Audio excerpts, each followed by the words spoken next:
Hello guys! Welcome po.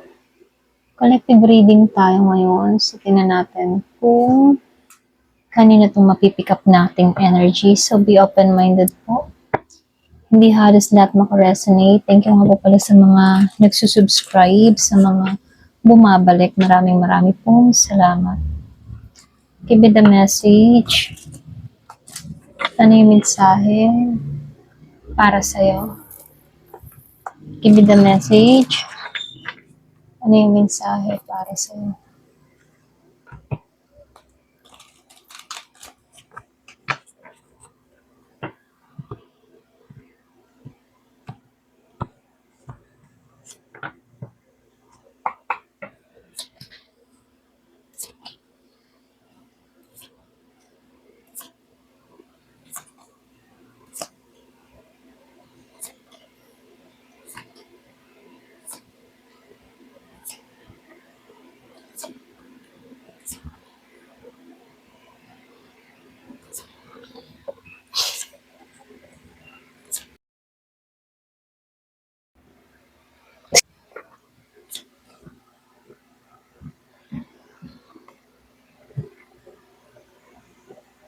Meron akong nakikitang air sign dito, Gemini, Libra, Aquarius, Scorpio, Cancer, Pisces, meron ding Leo, Aries, Sagittarius,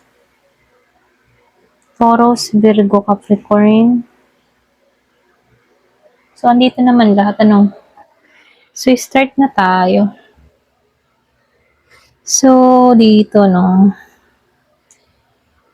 grabe yung energy dito, Kasi meron akong nakikita ditong tao or pwede rin dalawang tao na hindi nag-uusap, okay? Kumbaga, ramdam pa rin nila yung connection, pero alam mo yun, halo-halo yung yung emosyon ng dalawang taong ito. Kumbaga, dito, siya yung tipo ng tao na naging masaya siya, okay? Dito sa kaparehan niya dito, or dito sa connection na to, naging masaya naman siya rito, noon, okay, dito. Kumbaga, hindi naman masasabing fake yung saya, Kumbaga, nakikita ko dito, genuine yung ligaya na naramdaman niya dito sa person na to, okay?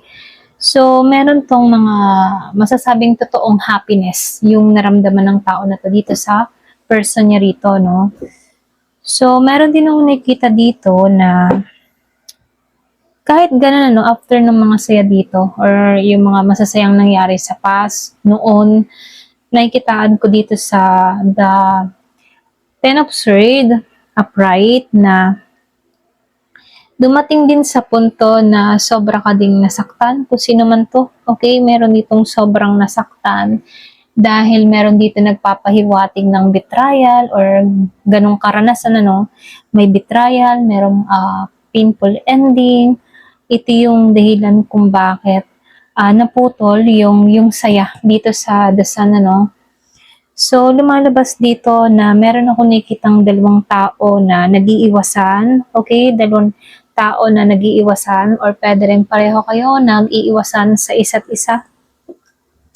Kumbaga, ito yung total breakdown, merong iwasan na nangyari or naganap, imbis na hanapin yung fully na magkaayos or mabuo muli, ganun. So, lumalabas dito na merong pumigil or pwede rin sabihin, merong pumigil dito, So, nakikitaan ko dito na para bang meron pa rin natitirang energy sa inyong dalawa. So, dito, nakikitaan ko dito na meron pa rin natitira kayong energy sa bawat isa. Kahit ba nag-iiwasan kayo dito. Kasi meron akong nakikita ditong tao na nag-iiwasan, parehong umiiwas. Pero kahit nag-iiwasan, meron pa rin silang natitirang enerhiya sa bawat isa. Pwedeng meron pa rin care kahit konti. Alam mo yun? So, lumalabas dito, meron lang akong nakikitang emotional imbalance. Isa sa inyo, ha? Or pwede rin sabihin na pareho kayo, merong parang emotional imbalance dito. Para bang hirap mag-handle ng kanyang nararamdaman. Very, ano to, very sensitive siya rito, okay? Para ba siyang nagtatago ng kanyang emosyon, ganon. Tinatago niya yung kanyang feelings, ganon. Or pwede rin pareho kayo, nagtataguan kayo ng inyong mga nararamdaman sa isa't isa, no? Para bang ayaw umamin, walang susuko, or sabihin natin walang lalapit, ganon. So, lumalabas dito, meron akong nakikitang tao na may takot. Okay, may takot siya dito. Mahina yung kanyang loob sa panahon ngayon. Para ba siyang wala siyang courage na para ayusin or harapin tong connection na to dito. Para bang wala siyang lakas ng loob dito. Ganon. Ganon yung energy niya rito. Leo energy. Meron ako nakikitang Leo. Meron din ditong Pisces. So, dito, no, lumabas si Six of Cups reverse. Hindi to, yung mga tipo na may halong sakit yung past. Ito lang nakikita ko. Merong masakit na nangyari sa nakaraan ninyo ng tao na to. Kumbaga, nakikitaan ko dito, hindi lang to basta good memories, may mga unresolved issue kayo ng taong ito. Merong pagsisisi, ganun. May nagsisi. So, lumalabas dito, sa kabila ng lahat ng nangyayari about dito, lumalabas dito na meron akong nakitang humihiling na energy, para bang meron siyang wish fulfillment. So, dito, nakikitaan ko lang dito, isa sa inyo, umaasa pa rin dito na sana maging okay ulit yung connection. Merong desire na gustong bumalik yung saya dito. Merong humihiling, pwedeng siya or pwedeng ikaw. Excuse me. Kung sino man tong humihiling, meron lang nakikitang cancer dito. So, lumalabas meron ako nakikitang pagod na sa conflict, pagod na siya sa gulo, ganyan. Ayaw niya na ng gulo, ayaw niya na ng drama. Gusto nang makipagbate, makipag-ayos. So, malakas talaga yung potential ninyo for a real happiness, dito sa Ten of Cups. Yung bang malakas yung potential na magkaroon kayo ng long-term connection or sabihin nating family, ganun. So, yung energy nito, ganun for family na, long-term, or pwede rin sabihin na pang matagalan na talaga, serious relationship, ganun. Kaya hindi to madaling pakawalan para bang meron ditong ayaw pakawalan yung isang tao dito, okay? Pwedeng ikaw, pwedeng siya, meron ayaw makawala. Ayaw pakawalan yung isa. Pero kahit ganun, meron ako nakikitang nangingibabaw yung pride. Kumbaga, meron ako nakikitang mind game na nangyari, okay?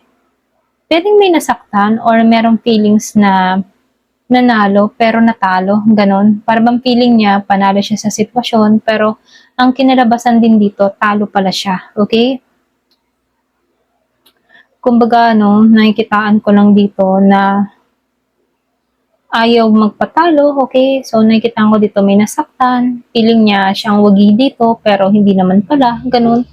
So, lumalabas lang dito sa Six of Wands reverse, walang recognition na nangyayari or walang pagkilala or pwede rin sabihin meron ditong tao na hindi mo na kinikilala yung person niya rito. Isa sa inyong feelings, unappreciated, okay? Or hindi pinili. Ganon yung energy. Merong hindi pinili. So, lumalabas dito, isa sa inyo kasi grounded. Pwedeng ikaw, very nurturing yung energy mo, very stable ka. So, dito, nakikitaan ko lang din dito.